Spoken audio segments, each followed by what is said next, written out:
and welcome to My Brain is a Wonderland, the podcast for neurodivergent women and the people who love them. You're here with your host, Emily, and I just wanted to remind everyone before we get started that the new Film Fixation series started last Thursday, which is where I, once a month, rewatch a probably 80s, 90s, or 2000s movie that I have hyperfixated on either in the past or currently or my entire life, and do a long rewatch episode of it. Last week I did the 2003 movie Freaky Friday with Lindsay Lohan and Jamie Lee Curtis, and next month I will be doing a horror movie in favor of Halloween. So stay tuned for that once a month, the second to last Thursday of every month. Today we are going to be talking about dreams, and I don't mean the sleepy dreams, I mean the dreams, the aspirations, the desires that we all have, and that I think as neurodivergent people, we sometimes falter in. We sometimes fall at the first hurdle. We get ahead of ourselves maybe, we decide we want to do something, but taking the steps to get there seems insurmountable. So I want to talk about some of my dreams that I've had in the past and I currently have. Some dreams that have completely failed, and some dreams that have happened, that have manifested. One of those dreams, honestly, is having this podcast. I can't believe I'm back at it, and being consistent with it, and talking to all of you every week, and having a great time doing it, honestly. So growing up, I'd always been artistic. I'd drawn a lot, painted a lot, and honestly, and don't be afraid about bragging, ladies. Honestly, I was an excellent artist and always have been. Even now, people ask me, who taught you how to draw this way? No one taught me how to draw the way that I draw. I'm very good at hyperrealism. I'm very good, I think I spoke about this in the last episode, about being a copycat. I can see something and copy it exactly, and I've always been able to do that. When I was a kid, it was doing cartoons and things of that nature. I've always been able to draw people and really just anything. I went through a lot of different careers as a child, obviously, ADHD and just being a child. You just oscillate between this, that, and the other. But around the age of, let's say, 13, I was going back and forth, 13 to 14, back and forth between if I wanted to be a journalist or an artist. When I was 14 or 13, I won a local competition to write for the local newspaper. I took a week off of school and worked at the newspaper.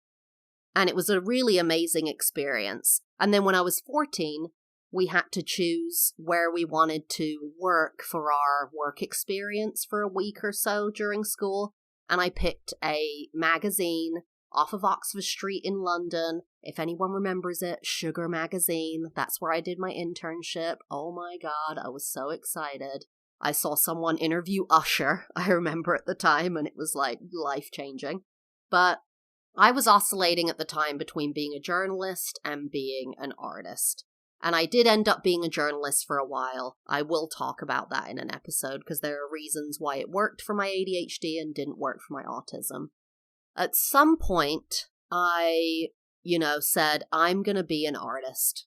This is what I'm going to do. I'm going to be an artist, and I want to move to America, and I want to work for Disney and be a cartoonist. That was my end goal, everything. And looking back, do you know what's kind of sad? Looking back is knowing with my skill and my drive, when you get an ADHD drive going, that is hard to match. I know I could have done it. I know, deep down inside, that I could have been an animator at Disney if I'd really gone for it. And here's what ended up happening, okay?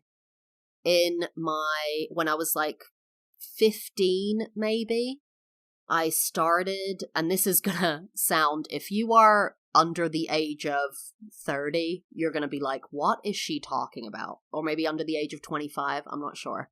But back then, the internet was in its infancy.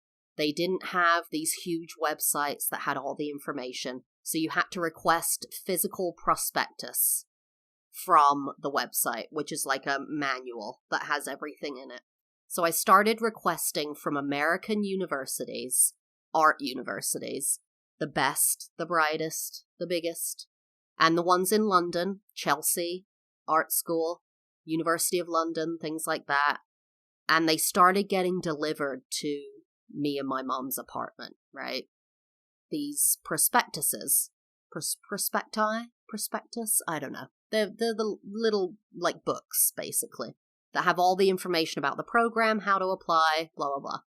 And they started arriving in the mail, and I would break them open with much eagerness and start reading through how I could go to art school in the US mostly. I would love to have gone to Chelsea Art School in London. That's globally one of the best in the world, but I really wanted to go to America. And look at me now. And one day I was sitting there in the living room and my mom was there and I was going through some of these manuals, these prospectuses. And my mom said, well, what are you going to do with that even? And I said, well, I want to be an artist.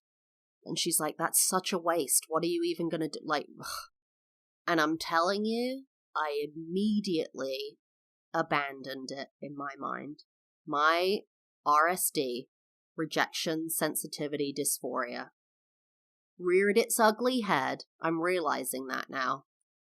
And I was so eager for people that I loved's approval that when she said that she was disapproving of it and was like, dude, what are you even going to do with this? That's what it was. It wasn't even that she disapproved of it. If she'd said, no, I don't want you to do that, I probably would have gone full force into doing it because I would have been 18 and an adult and she couldn't do anything. And if I'd got funding and blah, blah, blah.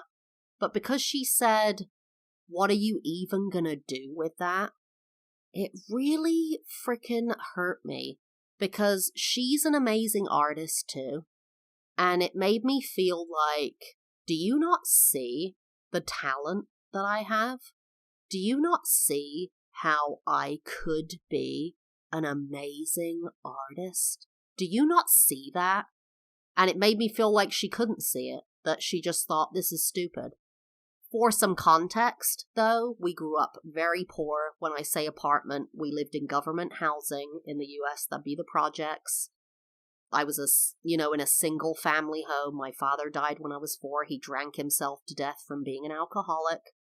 And that was kind of the reality we lived in, that my mom wanted me to have a more secure job. She wanted me to be a journalist, right? At the time, in 2001, 2000, being a journalist was, a sure thing. You made good money. Well, the internet killed that, didn't it? But I really think the RSD got me there. That she saying that kind of not believing in me and my skills really killed that dream. And I hate to say that because this is something recurring in my life. I tried to go to art school again after college. I thought about doing it. I was going to go to an atelier. And an atelier it's a 4-year-long program, but you focus very much on the Italian old masters like Da Vinci style of learning. And you draw human bodies, then you paint in oil. And I thought I was going to do that.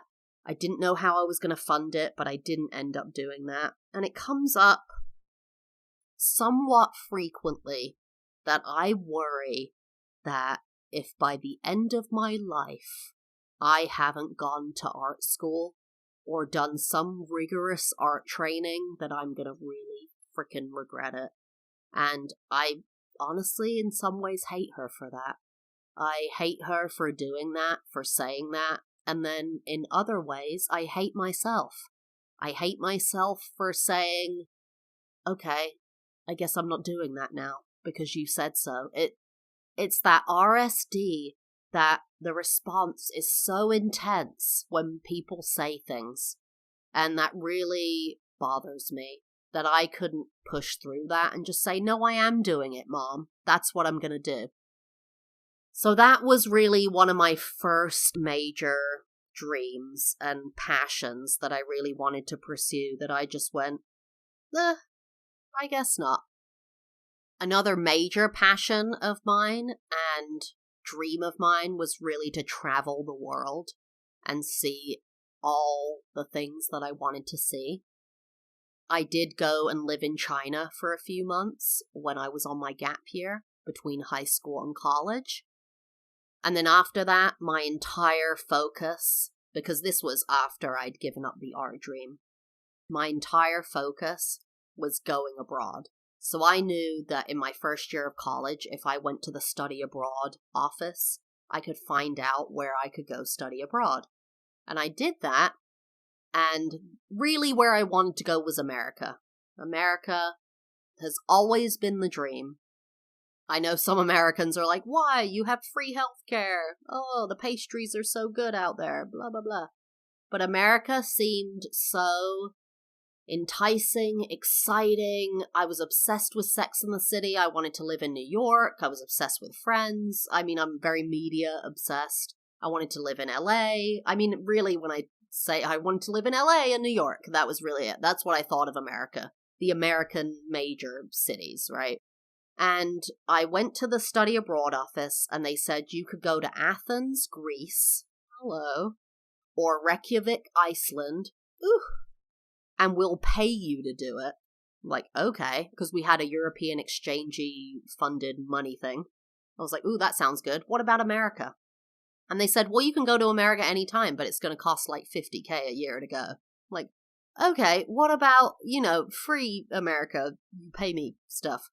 And they said, we have one scholarship per year for one student to go to a UC, a University of California school. And that's it. It's an essay competition. And I immediately said, I'm going to write that freaking essay and I'm going to win that freaking contest. And you know what? I did. So I wrote the essay. I'm a great writer, remember? Hark back. I was going to be a journalist, not just because I wanted to, but because I was an amazing writer, and I think that's common with people with ADHD. Creativity, all the things. You get the freelance aspect, you're all alone writing, and all that kind of stuff.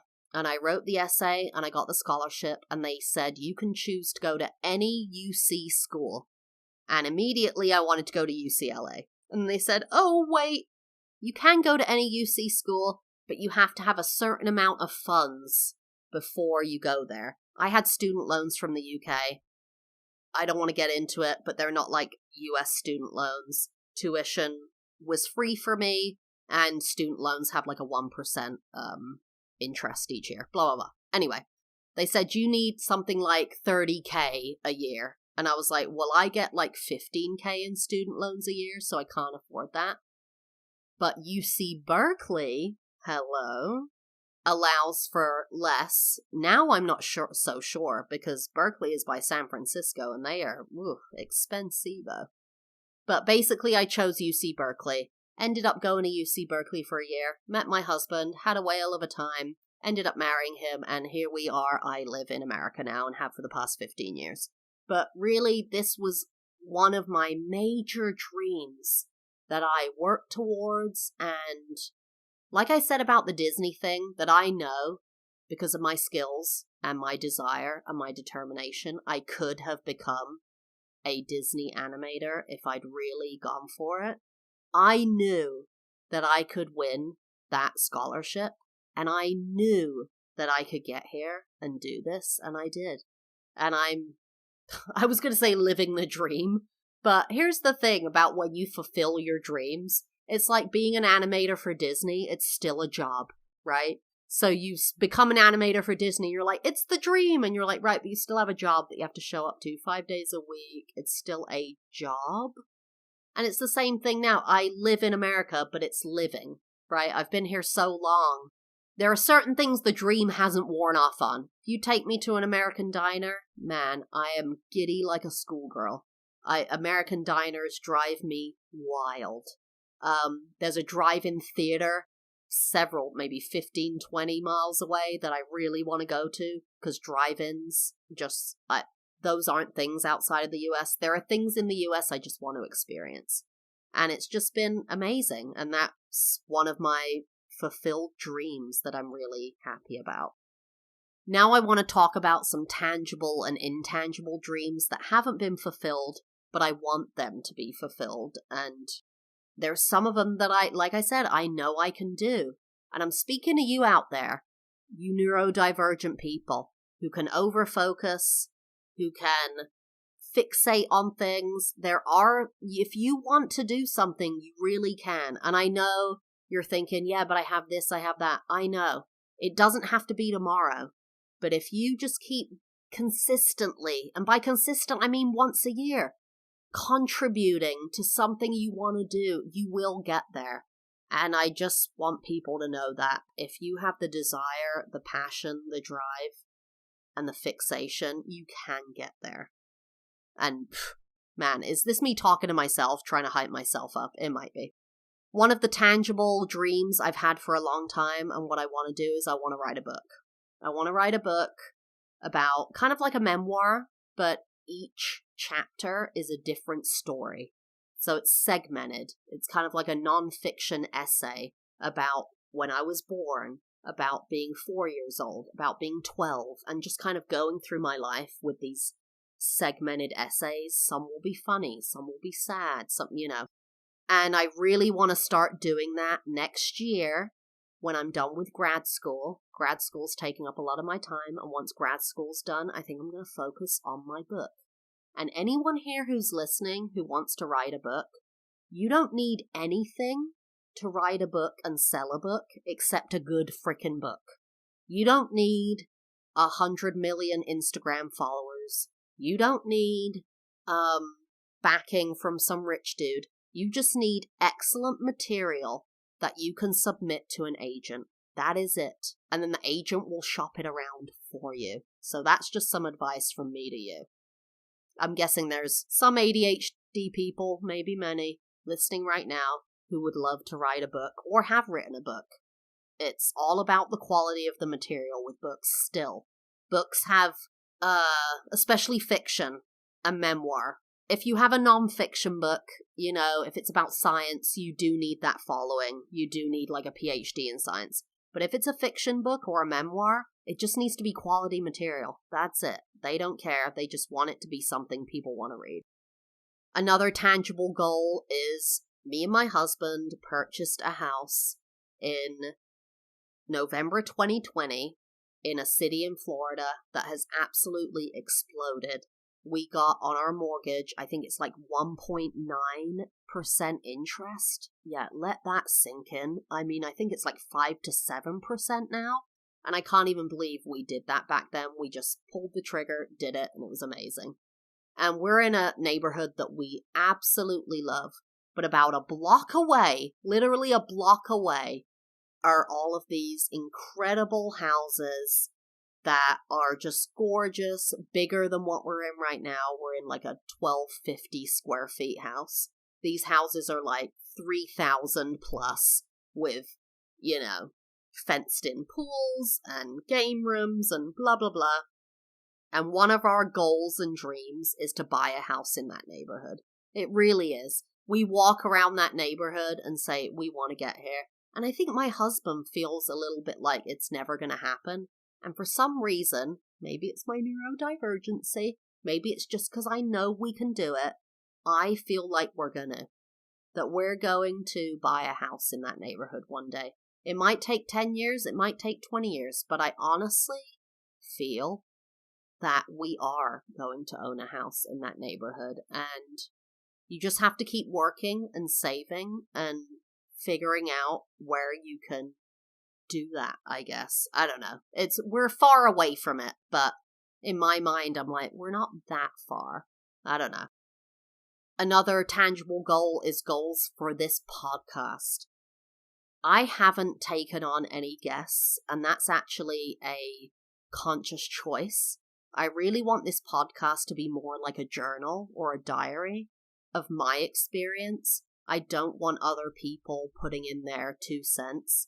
Even though it's valuable, that's fine. But I really want this to be about me. How narcissistic is that?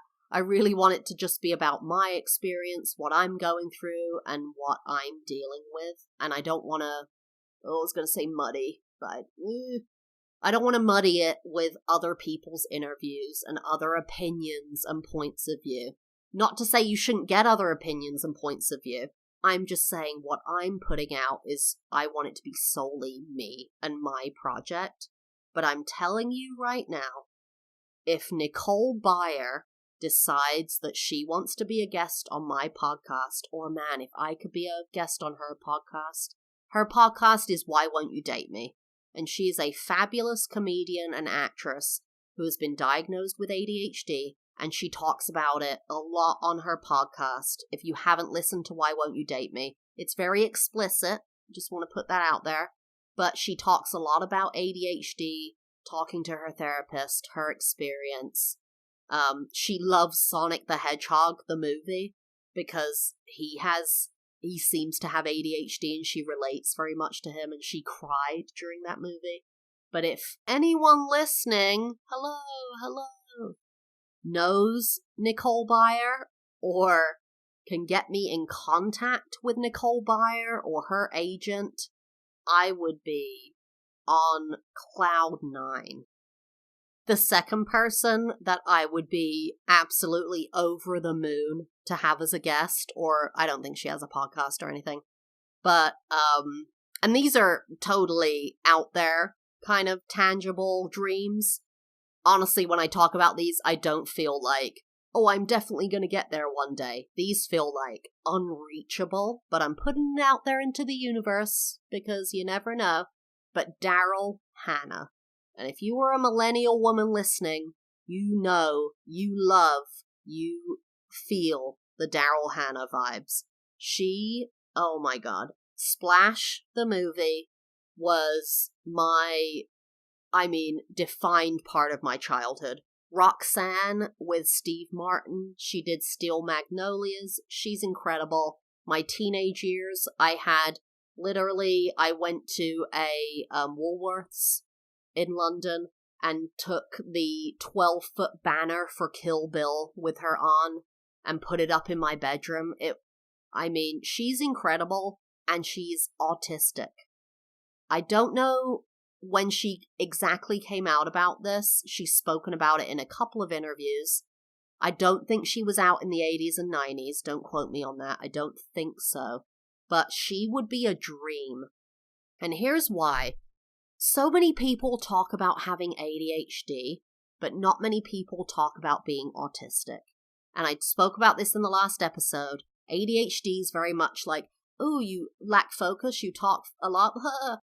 Autism, I think when people hear autism, they think like, oh, you're nonverbal, it's uncomfortable, I don't like, and I don't like that stigma that we have, and I wish more people who were diagnosed autistic would come out, especially people in positions of power, because it is so difficult to push past that stigma. And I've had issues with this in the past where I've told people, I have ADHD. Oh, cool. I have autism. Ugh.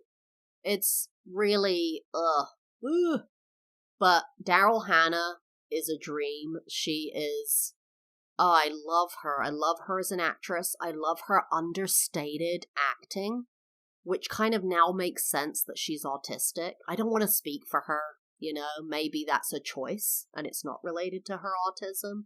But she's spoken about how she struggled on red carpets. Oh, I would too, girl. But I would love to have her as a guest on like a bonus episode of the podcast. That would be an absolute dream.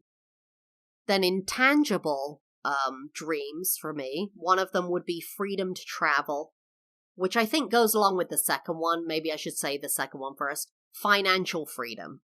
Financial freedom is intangible because it depends on what that level is for you. Some people, financial freedom is $2 million a year. Other people, financial freedom, like for me, is like, let's say $200K a year. I think $200K a year would give me the freedom to go on vacation, live the life I wanted, maybe not buy the house in the neighborhood, over a block away that I wanted. It would if I had, a few million a year. But I really want financial freedom, especially growing up with no money. It's really important to me. I constantly feel something on my back. I constantly feel this, the house could be struck by lightning tomorrow and our savings could be gone. The savings don't matter. I always have this vibe that, we have to keep working, we have to keep saving, da-da-da-da. And I would just, oh God, love to win the lottery. Love to come into some distant family member's money. That's not going to happen. Write the book. But, I don't know. You don't make much money from books. Do you make millions nowadays? I don't know. I just want financial freedom. And not to say that I'm in financial hell right now, but it's not like I can just say, I'm going to Paris next week. That's what I want to do. I want to be able to buy. I spoke to my husband recently. I want to be able to buy a flat, just a little flat or an apartment where I grew up in London. Just a little 1-bedroom, 1-bath. So we could rent it out, our family could go there, we could go there. I would love to have a little flat or condo or something in Jamaica, which is one of our heart places. But we're talking 200 to 300K for each of those cash down money. And that's crazy, and I just want that financial freedom to be comfortable. Even without that stuff, I don't want to feel it hanging over my head. And that's really, one of the main dreams for sure. And it's intangible because I don't really know how to get there. I'm in a good job and just to get promoted. I'd like to write this book, but, who's going to buy it? Or it's all the things. So those are my dreams. And wow, this got a little bit negative, not negative, but a bit of a downer at the end. But I think it's easier to grab onto tangible dreams for anybody, whether you're neurodivergent or not. And so those are easier to plan out, right? That you're going to get to this point. But if it's intangible, you're like, how do I get there? But I really believe if you have a tangible dream that you are skilled for, I mean, let's not be crazy. I could say, I'm in my late 30s. I'm going to be a professional figure skater who goes to the Olympics. That's just, my time has passed, right? It's not going to happen. I could be maybe an amateur figure skater in the above 34 age group or something, right? So you just have to be realistic. But if you have a goal in life, if you have a passion and you're determined, I really believe you can get that one focus and really do what you want to do. And there are so many things I want to do. And there's so little time. But I hope you join me on this journey with my podcast and hear hopefully how those goals and dreams evolve. Because you might be sitting here 2 years from now listening to me and I'm interviewing Nicole Byer. I'm putting that out there, people. All right, I'm putting that out there. I'm manifesting it. It's going in the universe. I am going to interview Nicole Byer, or I am going to guest on her podcast, or we're going to meet, or we're going to be in contact in the next 2 to 4 years. I think that's realistic if I keep going with the podcast. 2 to 4 years, I'm going to have some contact with Nicole Byer. But really, if you do know anybody or know her, please reach out because that will be a lot easier for me to do that. All right, guys, that's the end of the episode. I just want to remind you again, we are doing the new Film Fixation once a month, every second to last Thursday. You can reach out to me at mybrainisawonderlandpod@gmail.com. All of my social media handles are in the show notes, but it's basically My Brain is a Wonderland. And if you're loving what you're hearing, or even just liking what you're hearing, please leave a 5-star review wherever you're listening.